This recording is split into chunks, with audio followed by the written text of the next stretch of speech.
pragmatic good governance interviews, accountability interviews, and personality interviews for the whole story behind the story. What more can you possibly hope for? Bottom line, you can't afford to miss it. 7 p.m. It's Bottom Line. Miss it, miss out. Telling me is a lot to process. This is what I'm coming to you from our New England studios. My guest tonight is Tuma Amajabi, the chairperson, Board of Directors, National Revenue Authority. Welcome to Bottom Line. Thank you very much. Talk to me about the NRE generally, but just before that, you may want to talk to me about who Tuma Amajabi is. Who is Tuma Amajabi? Well, I'm a Sierra Leonean. I studied law. I'm a practicing solicitor. I was called to the bar sometime in 2010, in October 2010 to be precise. And after that, I've practiced law at my dad's law firm, Jabi Associates, the law firm of Dr. Bugwake Jabi. And since then, I've been with the law firm. In 2014, I was called by the law department at Fobe College to introduce the module Tax and Revenue Law. And since then, I've lectured Tax and Revenue Law because I've got a master's degree specialized in taxation. And in 2018, July 2018 to be precise, I was called by His Excellency the President to serve in this capacity as chairperson of the Board of Directors of the National Revenue Authority.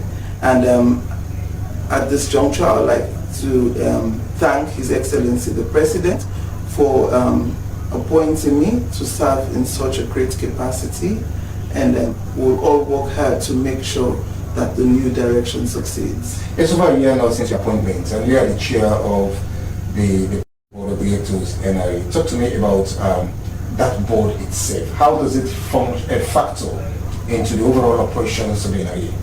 Well, the National Revenue Authority was established by law in 2002 by the National Revenue Act, and in 2003 it came to existence.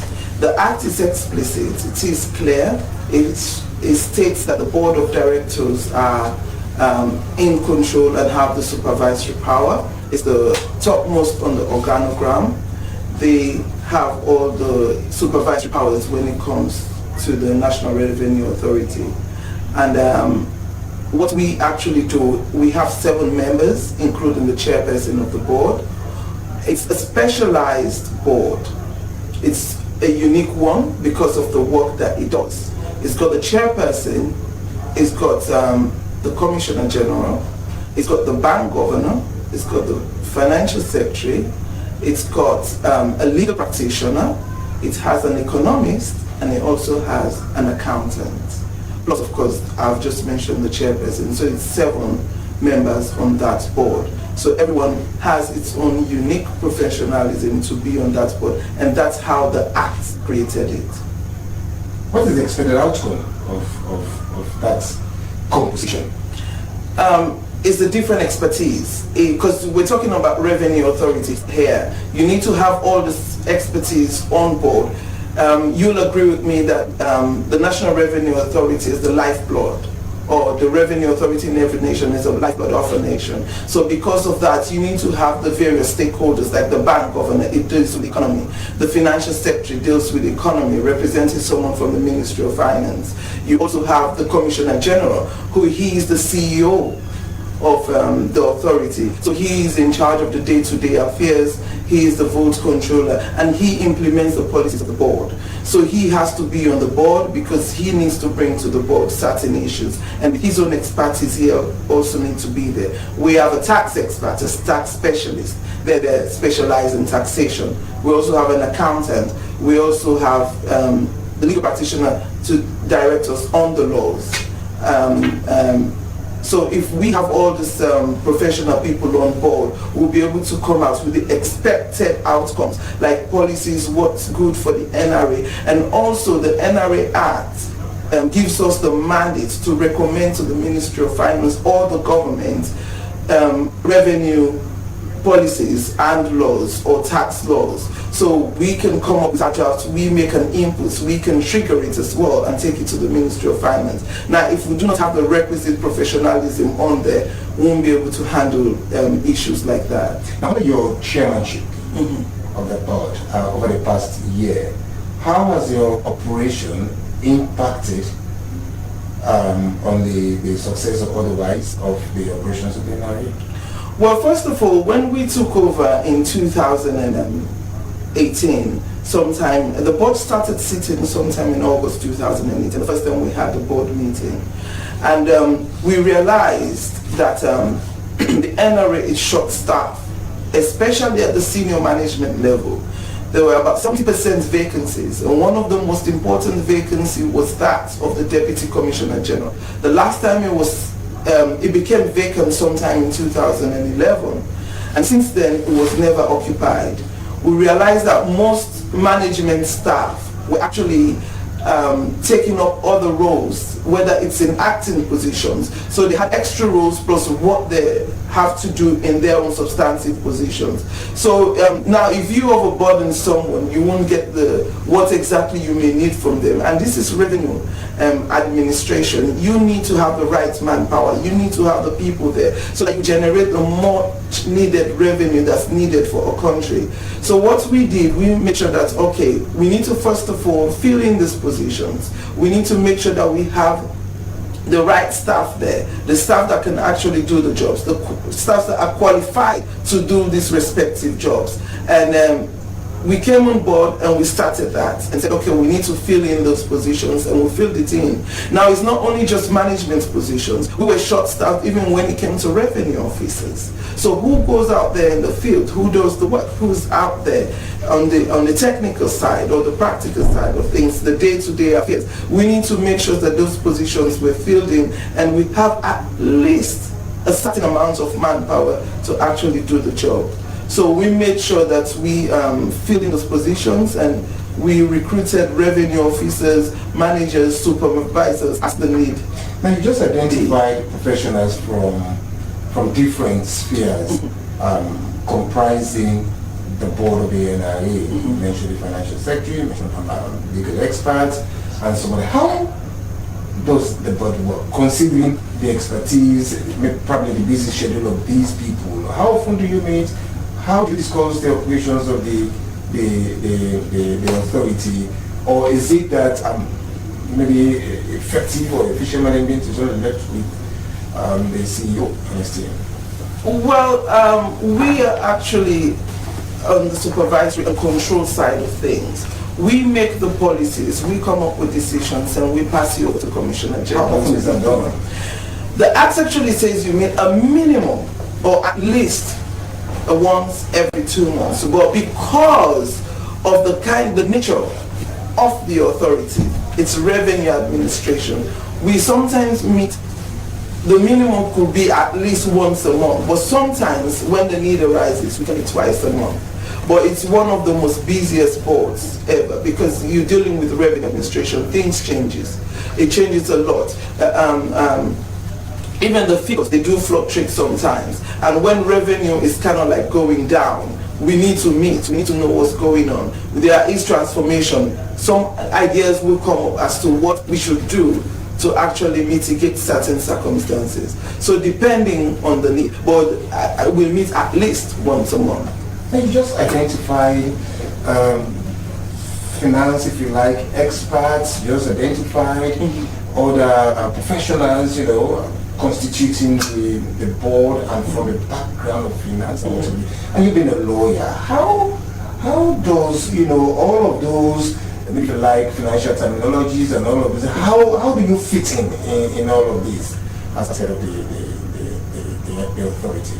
Well, as I've already said earlier, I am an expert, I'll say, when it comes to taxation laws. So I've got that background.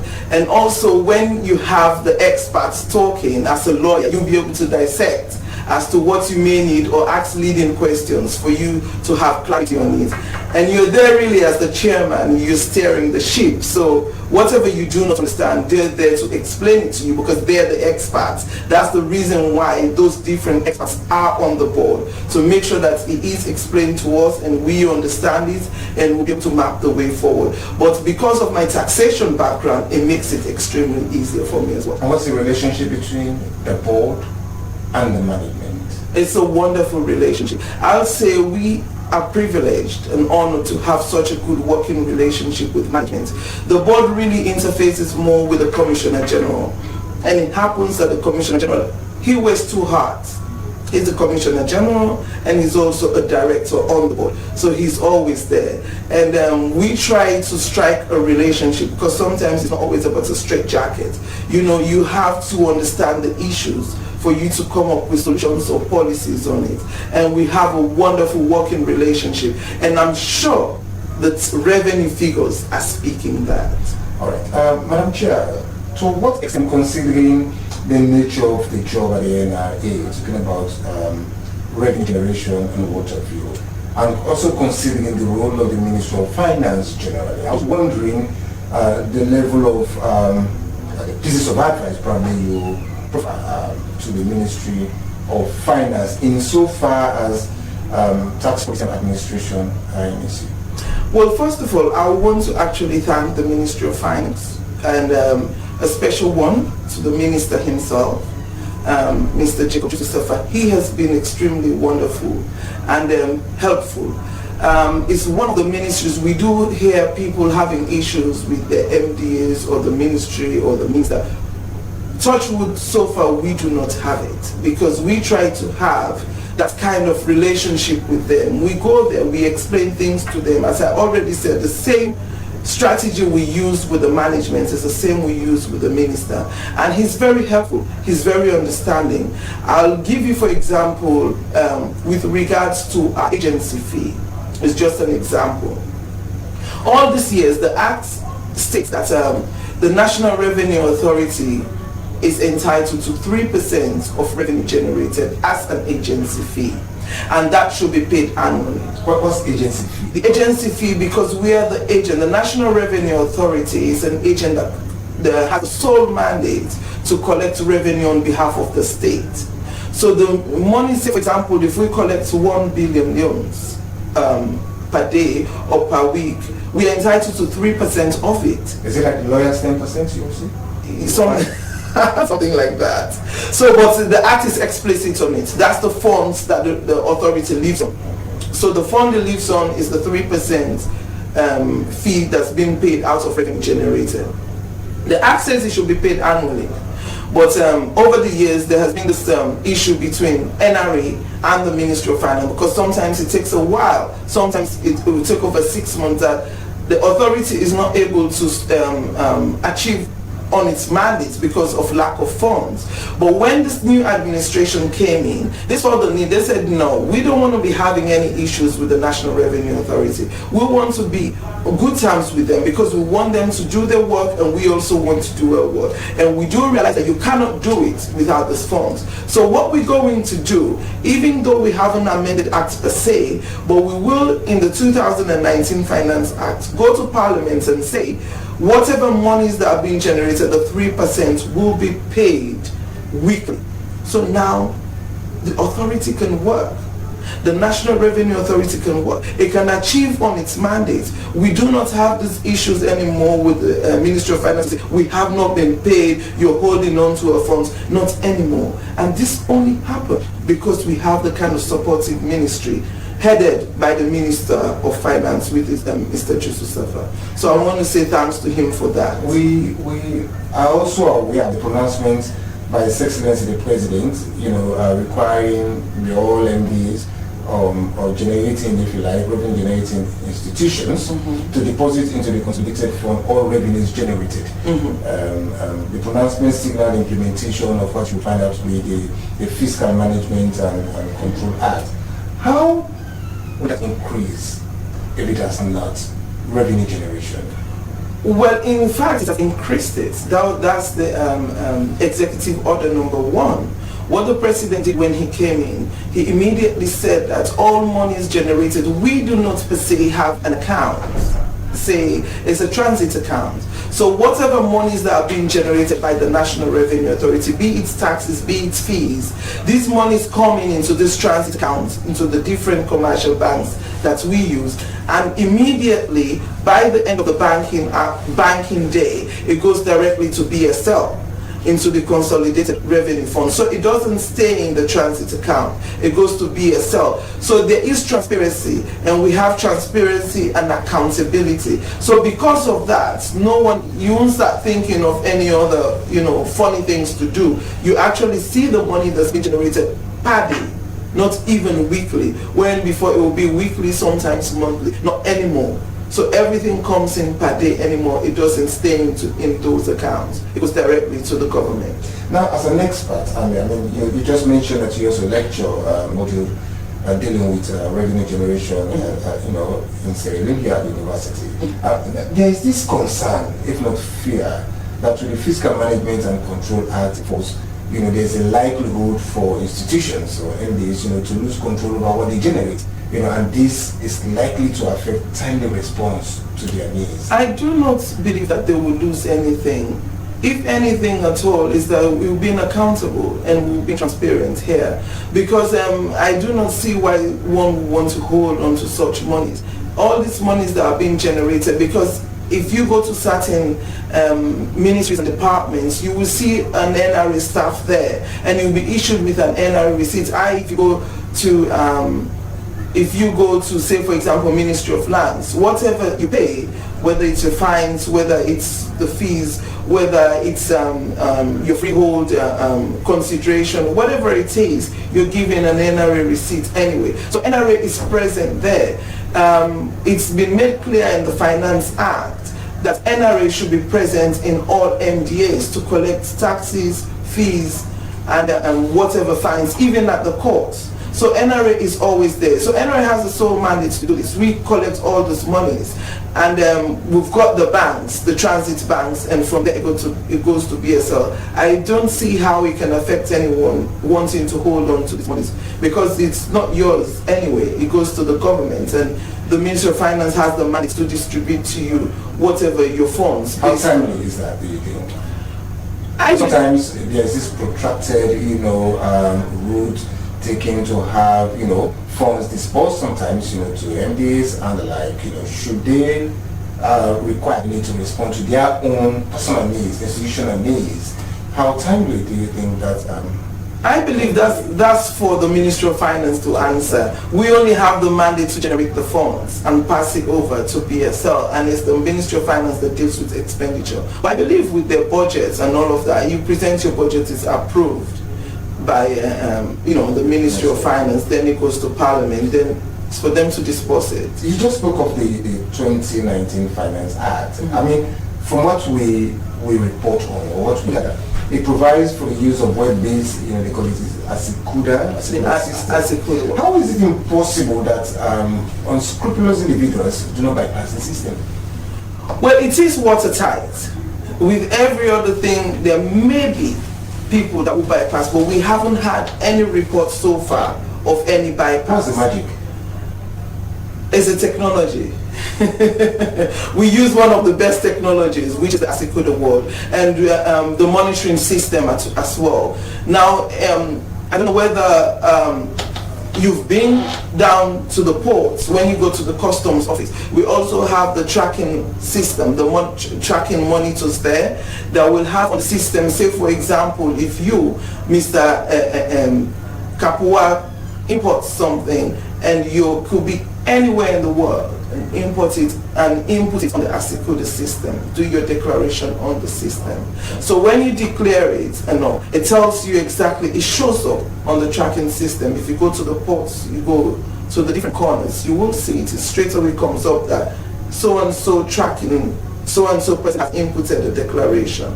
So we have this transparency. The Commissioner General can be in his office and he could be watching to see how long it takes. Now the whole idea is really a 24 hours response time, because when you go, you input it, we have immediately transparency. Everyone is watching within the authority, and from there we have the SMS messaging system. So the minute you input it in the system, even your clearing agents, the text message doesn't go to your clearing agent, it goes to you, the importer, because we are hoping that the telephone number that's on your BL is that of the importer and not of the clearing agent. So the minute you input the details and your message comes up, your telephone number comes up, so the importer knows exactly where they are in the clearing process, because we want to reduce the delay. We want to, because some people used to complain that it will take weeks, it will take 5, 6, 7 days for them to clear the goods, when it shouldn't really take that long.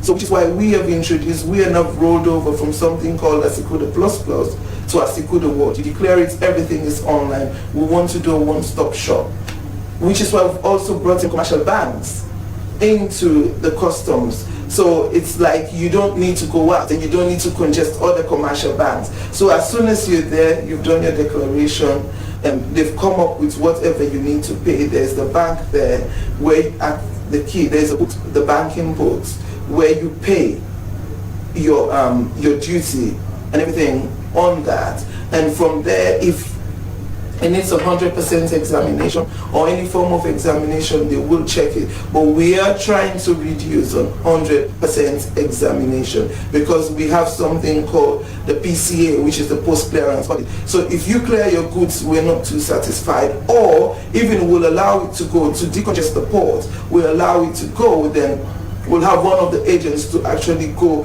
do the examination at the destination where that sounds great. In fact, the Asikuda system, from your explanation, sounds great. But I was also wondering, it's sophisticated from the explanation, appears really great. But then my concern is, how do we sustain the running of that system, whether or not there is a system? Well, we do have the standby generators. They are there. So to make sure that we do use them. And what we actually did as well, we did trainings for the clearing agents to make sure that they are au fait with it.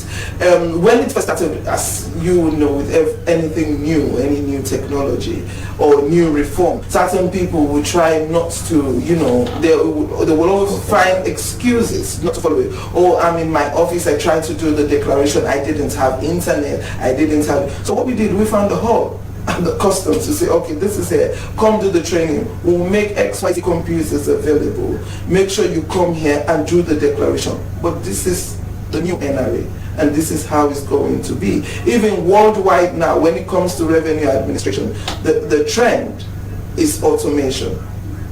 Everywhere it has to be automated. We're going online with things now. It's trying to get less of the papers, because when the more papers you use, the more discretion you use. But when you input it on the system speaks. Madam Chair, it is not uncommon that unscrupulous people may tend to initiate methods of undermining the system. Now, how do we track, if you like, corruption and bribery in all of these? By setting up that system, to ensure transparency, that everything is done. I mean, you have cameras, you explain, you have all the systems.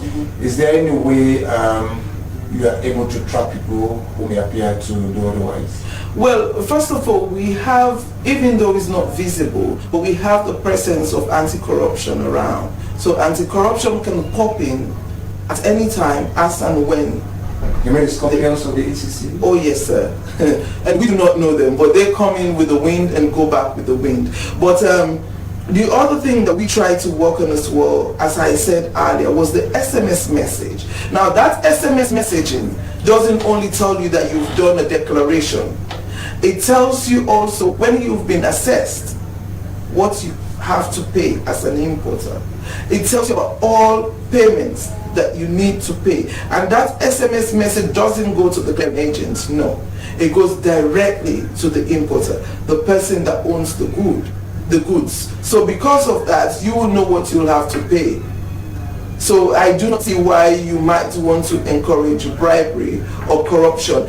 And the system will tell, if your goods have taken, if your declaration has taken so long on the system, it will pop up red, and the Commissioner General is there watching, and all the supervisors and the commissioners are also there watching, will raise an alarm. Why has it taken so long in this queue? It should have been cleared by now. What is the problem? So these are some of the things we're putting in place. Then you've also got to realize that it's a new system. We've just introduced it. So it's going to be a little bit work in progress as well. So we might see certain things that maybe will not be too good, but that we'll have to rectify because it's a new system. We also have to learn from it. There may be other systems that we might want to add to it to enhance it, to stop the bribery and corruption at the port. We'll continue to talk about this, as we progress with the discussion. But I was also going to factor this in because there is this information that have installed ICT infrastructure now at the NRA, it's even at hand. How would this support is it a SECUDA system and probably even at years? Well, because without the internet you cannot work, of course, because this is online. So we need to make sure that we have the right ICT in place. So we have invested a lot in ICT, and also I know the ASECUDA world is one part, but I'm not sure whether you've heard about the ECR, that's the electronic cash register. So now when it comes to GST, you go to shops, you do your shopping, not now, they'll be rolling by the end of the year, but the contract has been signed. Now, again, we're trying to reduce on the one-on-one human contact, because when you go, you input whatever goods you put on the cash register, it will tell the importer what they've sold and what the GST is, or the taxes that they ought to pay. And that is a real-time register. It registers also, the minute you input that in, it registers on the side of NRA. So we are on both sides. So it's good for the businessman, is good for NRA. So we'll be able to track it, and we'll know what taxes is due to us, and you'll be also able to know what are the goods that you've sold, and you'll be able to monitor exactly what's going on. It saves time. You do not need to come back again to say, this is what I did, this is what I did, this is what I did. But I'm just telling me more about is it the electronic customs and single window? The single window is the same thing, that's still on the ASECUDA world. So it's like a one-stop shop, as I've already said. So everything that you need to do with customs before, if you've ever been to the ports, you go from one room to the other, where you do the declaration, where they do the assessment, where they do this. But on that ASECUDA world, where you input it, it's there. As soon as you do the declaration, immediately it does the assessment. And when it does the assessment, you don't go out. The banks are right there. You either pay there, or now we're trying to get BSL. Very soon we'll be paying that online. Now, I mean, you may want to say this again, because it's very important probably for even our viewers. We know about the data matching project. Taxpayers more often than not attempt to under-disclose or under-declare their businesses and so on. First, how do you come to unravel this fraud? Well, now, if we work with the importers, say for example, you are in a country like China, you send your goods. So when you are you're shipping your goods, you declare exactly what's in that container.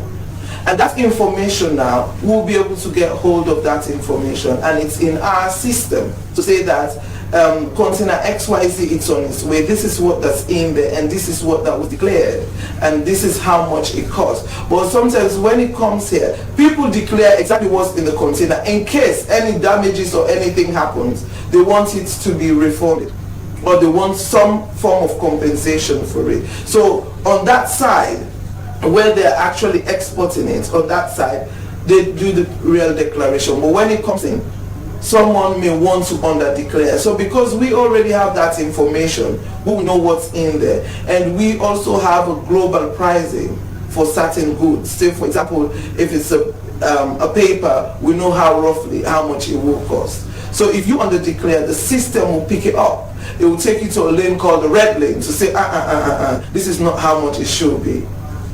So those are some of the measures. The ASECUDA world is quite good. Now, will the data matching actually address the fraud? Because this is informed by a certain position. There is information that, well, the allegation that some senior NIA officers and tax consultants for the big businesses in this country, I mean, they serve them, consultants, and the staff of institutions sometimes, they serve as consultants for many big businesses, you know, across the country. And there's a tendency for them, the likelihood, to advise their clients to underdeclare.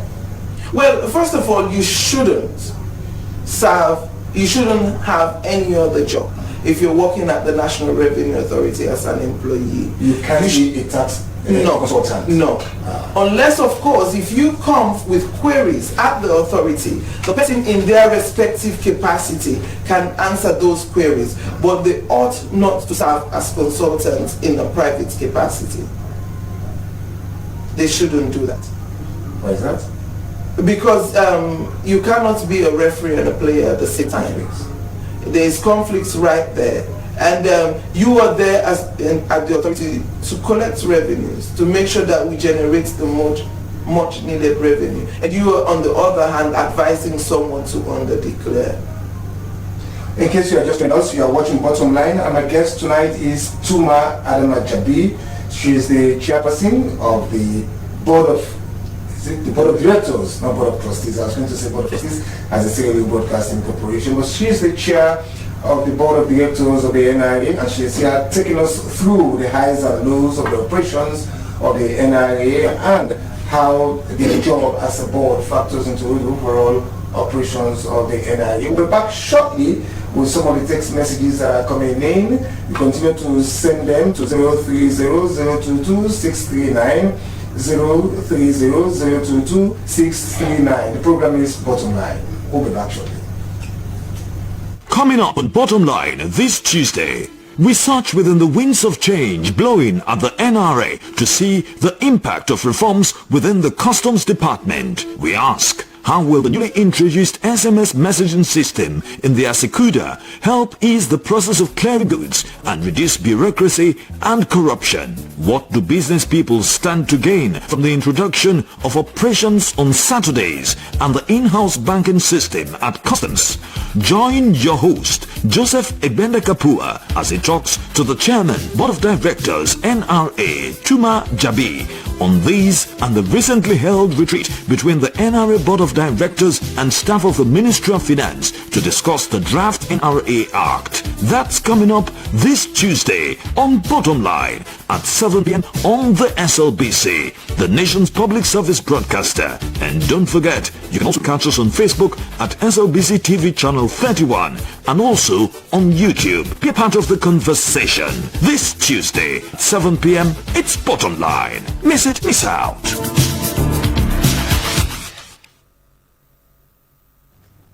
Welcome back to Bottom Line. Like I said, my guest tonight is the chairperson of the National Revenue Authority, and the name is Tuma Adama Jabi. Mine is Joseph Egbenda Kapua. Now, Madam Chair, let's look at the revenue generated over the period, and the measures adopted in generating that revenue. I mean, it has also been pointed out that fuel subsidy adversely affects, if you like, revenue generation, impinging on government expenditure. Subsidy was liberalized in July of 2018. Is there any impact on the revenue generated under your tenure? Sure. First of all, as I said earlier, there was a problem, which was manpower, the human resource. It wasn't there. We came straight away, and that was handled. Those vacancies were filled. So we started thinking of what can we do? And to be honest, the executive order number 1 helped a lot. So when that came in, because we get it yearly to know what our GDP ratio is, because it's done yearly. So when we came in from July 2018 to December, in July, the revenue to GDP ratio was 12%. Now, as you may know, in His Excellency's manifesto and promise to Sierra Leoneans was that until the revenue to GDP ratio hits 20% by 2023, he wants it to hit 20%. And until he hits 20%, Sierra Leoneans will not celebrate, or he wouldn't say we should celebrate independence in a grand style. You can celebrate independence in your home. Now, not that he may not want us to celebrate it, but he's looking at the funds. You know, we need to hit that target. We need to see that we are generating revenue. We need to see that we have the funds to do what we are doing. So within the short spell, when we came in, it's a robust administration at the National Revenue Authority, the board and management inclusive, and the staff. Revenue came from 12% to 14% in just that 6 months spell. And we are hoping, with all the reforms that we have put in place this year, that it will also jump from 14% to a certain amount, to a certain percentage that will be good for Sierra Leone, because we have a duty to make sure that we generate this revenue, because they are there, and if it's there, we should close those loopholes and make sure that we generate it. And these are all due to the reforms that we're currently implementing. Now, you can also have the manpower, but they are not capacitated. When we came in, we also realized that some of the staff were not, even the basics had been a while that they haven't been refreshed, no refresh or anything like that. So what we did, we also did a board management retreat doing on corporate governance to make sure that we have a training on corporate governance. So we brought in the corporate people, Michael and others, Corporate Affairs Commission, to do the training, which they did for the board and management, because you could even be a director on the board. Maybe you're only specialized in your field, but you also need to know how corporate governance works and how everything should work to make sure that we work as a team and we achieve what we ought to achieve. And that was the first time that had ever been done at NRA. So we did that, and the whole idea was when you get the training, you CP down. So it's like a top-bottom approach that we introduced, because we cannot get everyone at the retreat and all the staff to be there, because the funds are not there and we do not have that kind of resources. So what we do, when you get it, you CP down to the ones below, so that everyone has the relevant trainings that they need. Can you generate revenue for the country largely? Do you want to share with our viewers how our GDP is faring? Well, that's what I've just said. We've actually gone from 12%, that was in 2018. So we're now waiting for the figures, but I'm certain that that figure, that percentage is definitely going to go up, because we have generated... What are the contours, if you like, you know, to achieving that, to realizing that? I mean, you are very optimistic that we will attain that. Like the targets now, there are target sets. We have the IMF target as a revenue that we should generate, and we have the government target. Now, when this new administration came in, we set a target to say this is what we'll get. IMF saw it as maybe, oh, this is quite a bit over ambitious, so because of that, we'll set our own targets, and the IMF target was a bit lower. And I'm proud to say that we have hit all our targets and way above the IMF targets. Okay. All right. Fair enough. So we have exceeded our targets, in other words? Yes, we have, so far. Take us through some of the issues that you have embarked on. We hear of tax guide you recently launched, you know, I mean, this week or last week? The tax guide. Also hear of some reviews at the place at Stoke. You know, what's happening? Because there is this rumor that the NRA is concerned about the nature of its act, said that there is the position to review it. What key areas of that act do you want to review, even as you talk to me about the tax guide? Okay, so first of all, since the enactment of the NRA Act in 2002, it's never ever been amended. Now, there are certain issues in there. I spoke about the Finance Act earlier, to say that the Finance Act, there's a certain provision which states that the revenue that you do generate, the 3% agency fee, should be paid annually, or as it says annually in the Act, but there was at the time an arrangement with the Ministry of Finance. Now that's paramount because we need funds to be able to do our work. So now the Act is going to look at that so that it replicates what's already in the Finance Act. Even though it's the Finance Act, but you need the proper NRA Act to be amended.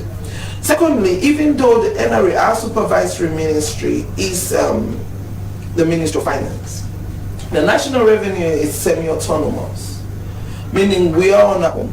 We are a corporate body. We could be sued and we can sue. It gives us the mandate. So because of that, that makes us semi-autonomous. So what we now did is like the old act is silent on the Ministry of Finance, the role of the Ministry of Finance. So we're like, okay, they are the supervisory body. It has to be explicit in the new act that this is what it is, XYZ. And we're also looking at having more specialists on the board. Now, if you listen to what I said earlier, or if you recall what I said earlier, we spoke about the specialists on the board. These are specialized people. Then any other person will start thinking, hold on a minute, taxpayers are the one paying the taxes. Do we have any private sector representative on the board? Maybe if NRA has a private sector representative on the board, they might start thinking about how the taxpayers feel. Because I don't ask so the tax been amended to factor in the representation from the yes, or from the private sector, because tax shouldn't be a burden. And it shouldn't be by ambush. I see taxation as having a client's relationship, a client's business relationship. It's like, with taxes, you're mandated to pay them, but still make it a bit less burdensome on the taxpayers. Make it user-friendly. Make it, no one wants to pay taxes, but you want to make it easier, and you want to listen to them as well. We sit there at the board, we take decisions. We're not there. We need to listen to them. So maybe if we do have a private sector representative on the board, they will come up with different ideas to see what we do. And we also launched a tax guide. Now this is the first time this has ever happened. So it could mean anyone, including your good self, can go there and pick up the tax guide and browse through. Say for example, you ship something. How much really would it cost if I ship a paper, this printing paper into Sierra Leone? How much really would it cost me to clear it? Now sometimes you go to the agents, you go to other people. Taxation, I always say, is law. And it's what the law says that we apply. Literally, we do not imply when it comes to taxation, because you want to cut down on discretion so that it doesn't lead to corruption. Now, you take the act, it's so bulky or convoluted. Who will be able to read it? These people, just business people or importers, or so just want to know what it is. But the tax guide, you can open it and, you know, is it online? It will be available online soon on our NRA website, very, very soon. But what we're also trying to do is to take it around embassies, the Sierra Leone embassies around the world, so investors that are coming in will be able to go to our embassies and pick up a copy and look into it, and so that they will know and a fair view what's expected of them when they come to Sierra Leone, the taxes that they think they should pay, the taxes they're expected to pay when they come to Sierra Leone, and start thinking whether to invest or not. And we're hoping that when they go through our tax guide, they will definitely come to Sierra Leone to invest. We need to start building the bridges. We need to start building this country. We need to start building the human capital, which is why His Excellency the President is going on the free education guide. And we are proud to say that the revenue we have generated has solely supported it. Now, Madam Chair, let's also have this. Probably we'll end on this note, because we understand there has been international conferences, you know, that Sierra Leone has not actually just attended, but has played the role of a midwife in the path of revenue generation drive and techniques to other countries. Now, you represented the country to the NRA in some of these conferences, and what's new, you know, what really came out of those, what's the message, and how did Sierra Leone factor there? Okay, now the way NRA has been doing so well, that it has not just been recognized nationally, it has also been recognized internationally. So sometime in November 2018, we received a correspondence from the BRI, Xi Jinping, that's the Belt and Road Initiative by Xi Jinping, saying that we want to have tax administrations around the world to come together and form one. So all tax organizations, tax administrations come together and they will form one global one.